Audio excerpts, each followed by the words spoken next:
Hey everyone, today we're going to talk about how we take an already existing React web app and build a React Native web on top of it. Two words about me, I'm coming from Israel. I'm not that long in the web development, only for 2 years. I've been doing React mostly and React Native for the past year. And this topic is very important to me because in the context of React Native, when thinking about mobile development, they seem like different things if you think about Android or iOS or web. But in the context of React Native, they are the same. And they have the same logic. The JavaScript behind of it is the same. What's different is the UI. And our plan for today is we're going to have an OK part, we're going to have a boring part, and then we're going to have an interesting part. So I want to get to the interesting part very fast. We're going to begin with the OK part. And I'm going to give you a real-life example of an app that we've built. First, it was just a React web app, and then they decided they wanted a mobile app. And we never done it. We never did React Native. It's a young framework. So I'll just show you the web. By the way, it is not an advertisement. This app is for farmers. Are there any farmers here? Then it is an advertisement for you. Very great service. This is their web app. And I'm showing it to you just so you see that there is some logic behind of it. And I hope I have Wi-Fi. Looks like I do. 1 second. No, it's all right. I think reconnecting is gonna. Let's wait. Yeah, it's all right. It's working. It's working. Like I said, this is for farmers. The main idea is they put sensors in the soil, and then the farmers can see how much their plants grow, how much irrigation their plants got, how much irrigation they need, how much water did the plants lose. They have very specific details about the plant's growth. And then they decided that they wanted a mobile app, and it was pain in the, yeah. We didn't know how to approach it, but we made it, and this is just a simple animation of the mobile app. We have all of the functionality of the web app here, and I also want you to see that React Native mobile apps are very fluent. It's 60 FPS, frames per second. Just, they look beautiful and they behave just like every ordinary mobile apps. We also made some custom components. So yeah. I'm gonna explain now the setup. This is the boring part. Is there anyone here who doesn't know what Redux is? Don't be shy, because I'm going to explain it anyway. Okay, thank you. The main idea behind is all of your data sits in the state. You pass the state to your UI, and if you want to interact with your state or change your state, interact with your UI, you dispatch actions. So let's say you press a button, you dispatch an action, and the action goes to a very simple function. It's called the reducer. And what the reducer does, it takes the action that you just dispatched, it takes the old state, does whatever you want it to do, and it returns you a new state. And when the state is updated, your UI is updated. And we have this circle of life. For React web apps, the default structure using Redux is you have the app folder, the main app folder, then you have the store folder, where the store is responsible for dispatching actions and for your state. You have your actions folder, the ones that you dispatch to change the state, and you have your reducers, the functions that change the state. And you have your UI components. And for default React Native apps that use Redux, the structure is a bit different, so pay attention. You have your main app folder, you have your store responsible for dispatching actions and holding the state. You have your actions folder, the one that you dispatch to change the state. You have your reducers, to the ones that change the state. And you have your UI components. It's not difficult to understand that they are the same. And the only thing is different is the UI. And what we decided to do, like I said, we've never done React Native before, and this was our approach. We took our already existing React web application, and we created a React Native app, and we just combined them. And we made a mono repo. And the structure is very simple. It could be the last slide, but I have like 20 more minutes, so we'll continue. This is the web UI folder. All of your React components sit here. This is the native UI. All of your native components sit here. And this is the core. This is the logic of your app. All of your Redux, it doesn't matter what you use. If it's MobX or Redux, all of the logic sits here. And both the web and the native are connected to it. And now, the interesting part, we're going to do live coding. We're going to take an already existing web application, and we're going to take an empty React Native app and connect it to the same logic the web application uses. I'm going to show you the app. This is a very simple app. We have a button here, and when we press it, it shows us a list of yesterday talks. And we can select Nir Kaufman, and now he's happy and selected. Yeah. And we're going to do the same here. Right now it's empty and sad, but we're going to fill it up. But first, let's see how it works. This is a very basic explanation. The initial state of our app, we don't have any talks, and we didn't select any talks, so the state is empty. And then we press the button, we dispatch an action that goes to the server and brings us a list of talks. We put these talks in our state, and when our state is updated, we re-render our UI. And then we see the list. And the same goes for if I click on a talk, dispatch an action, take this talk that I just clicked on, and put it in the state. The state is updated, the UI is re-rendered, and we get a happy selected tutor. Where is tutor? And what we are going to do now is take all of this, and we're just going to swap it with mobile. Everything stays the same. The logic is the same. The only thing that is changed is the UI. So the same for the list. And let's say we press on poll, we're going to get a happy selected poll. You also look happy in the picture. So let's do the fun part. Pay attention only to the selected folders. This is our project. We have, like I said, a core folder with our actions, our reducers, and our store. And we have our native components. This is the UI for the mobile. And we have our web components. This is the UI for web. And I opened them side by side. The right side is the web app, and the left side is the mobile app. And as we've seen, the left side is empty. We don't have anything here. So what we're going to do, and it is very difficult, just going to put it here, just going to put it here. And remember the part when I said we're swapping the UI? I'm taking the main mobile component, and I'm changing the main web component. And I'm going to tell it that it's connected. Let's see if it's changed. Now it's connected and it's happy. But that's not all. We need to make this look more like this. So the first thing we're going to do is put the logo here. But before that, we're going to do some more complicated things. This is all Redux. If anyone doesn't know what Redux is or what I'm doing here, just come to the React corner and I'll explain it to you. But what I'm basically doing is just copy-pasting from the web to the mobile.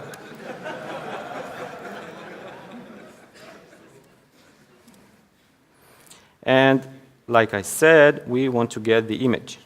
So I'm just putting the image in our mobile app. And I'm going to close the web part. We won't use it anymore. We copy-pasted everything we could. And instead of IMG, it's going to be image. Instead of src, it's going to be source.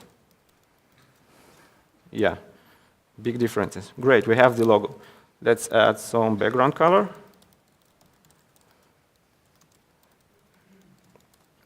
And it looks more like the web app. Now we need to add the button. And we're going to do it with a component that's called touchable opacity. And the main idea behind this component is Redux, React Native doesn't know that you can press on any component. So you wrap it with touchable opacity, and then React Native says, all right, you can press here. I'm going to say fetch talks. And here on press, by the way, in React Native it's on press, it's not on click. I always forget and I don't understand why things don't work. So we're saying when we're pressing the button, fetch the talks, and we're going to add a little styling for the title and for the button. We're going to say, we're going to make it very ugly so we could make it better. Border width of 2, border color of an ugly color. Red, all right, red. I expected you to say red.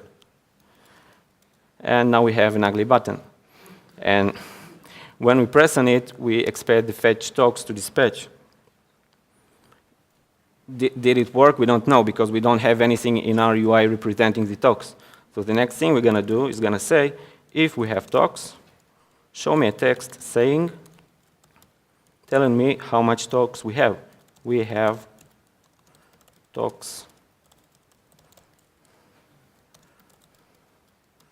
So what I expect now to happen is when I press this button, there's going to be a text here saying how much talks we have. And let's add some styling for it because we don't see it. Great. Let's make it more interesting. Let's say if we have the talks, show us how many talks we have. And if we don't have them, show us the button. Because there's no logic to show the button for fetching talks when we already have them. Great. But to make it look more like the web app, we want to show a list. So let's do this. Instead of the text, we're going to use the scroll view component. It also comes from React Native. And we're going to map over the talks. We're going to take each talk, talks map, and we're going to show a component with the talks title. Talk title. And let's say the color is going to be white. So what's going to happen now is when I press the button, instead of this 16 talks, by the way, this is not true. This is not 16 talks because it's also coffee and the lunch. And we don't see it. Yeah, right. Thank you. When I was preparing for this, I did the same mistake, and I was like, I'm not going to do it. But it said that you pay attention. Now, we have the list of talks. It looks ugly, and we're going to make it better. But we still don't have the selection of the talks. So, like here, when we press on Paul, he's getting selected and happy. We want this to happen here also. What we're going to do is take each of the titles and again use the touchable opacity component.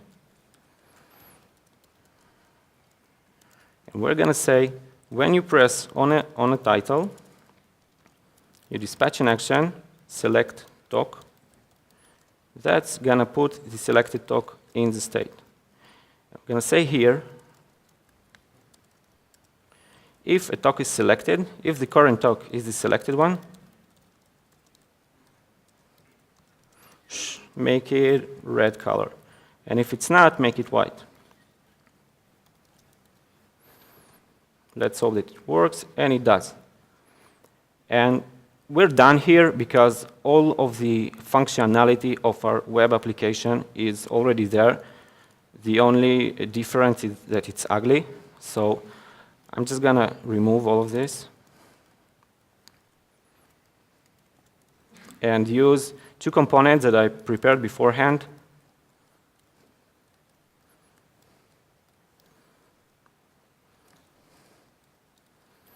and we're gonna say the button it says fetch talks, and on press, like we did before, on press, it's gonna fetch the talks. And the same goes for the talks list.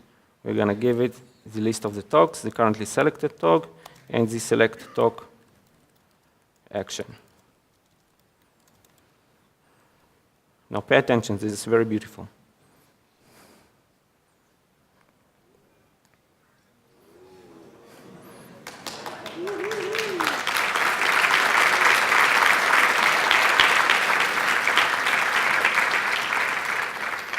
And just let's check that Paul is happy and selected. He is, yeah.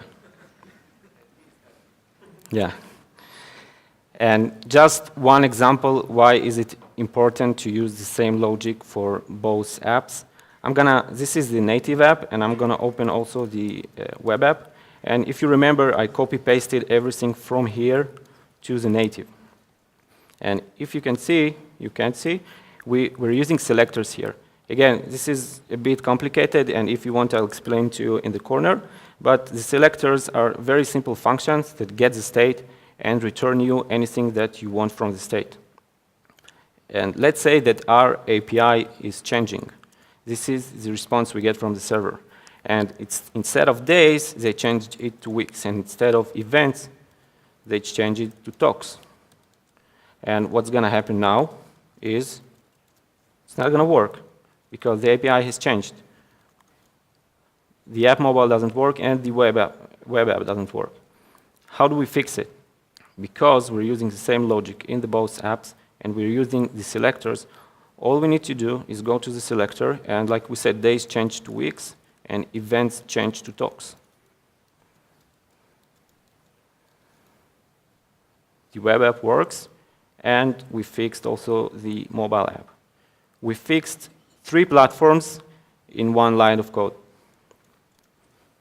So my last and main point is, after Paul is happy, we have different UIs for 3 platforms, or for Windows Phone, I don't know, for Android, for iOS, and for the web. They sit in 1 repo, and they share the same logic. And if you want to see the code, it's in my GitHub. And if you want to talk to me, I don't really use Twitter, so whatever. Tweet me. Yeah.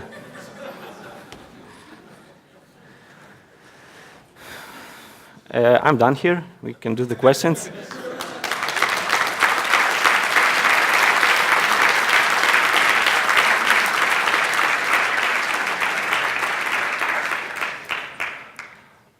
Are there any specific disadvantages of having both native and web in the same code base?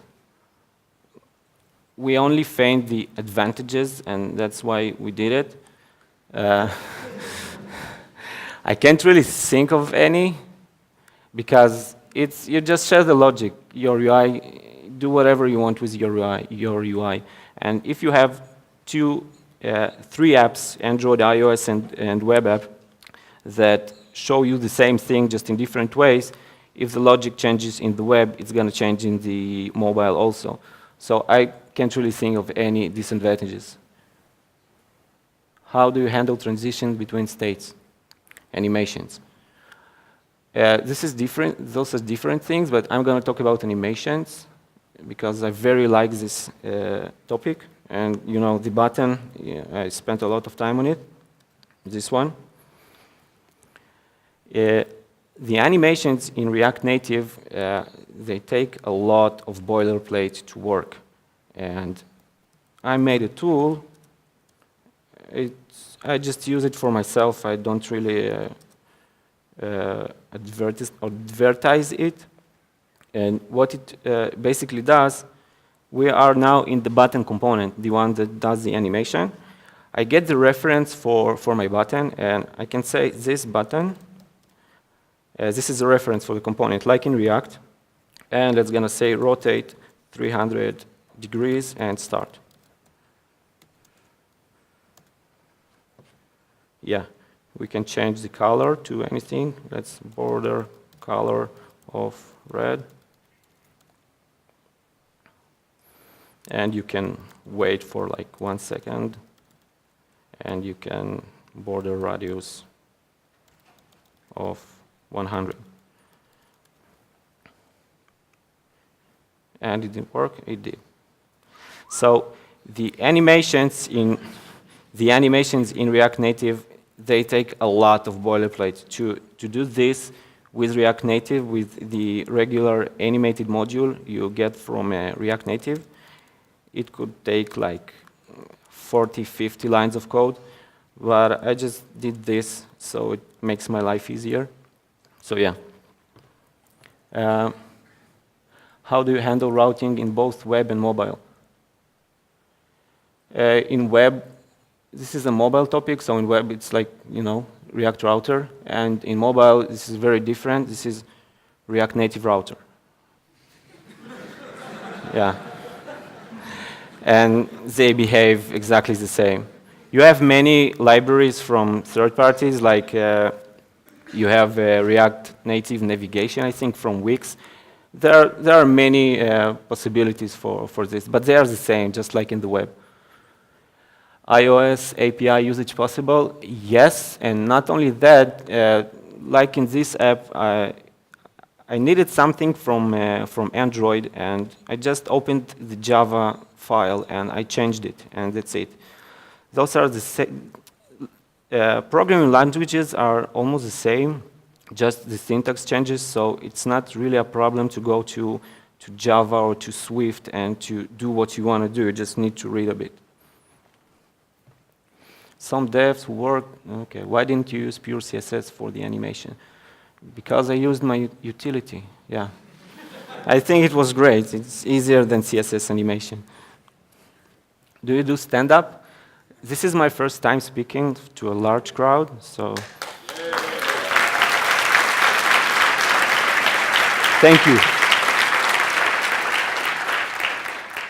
Some devs who work with native told me it's still not, they're wrong.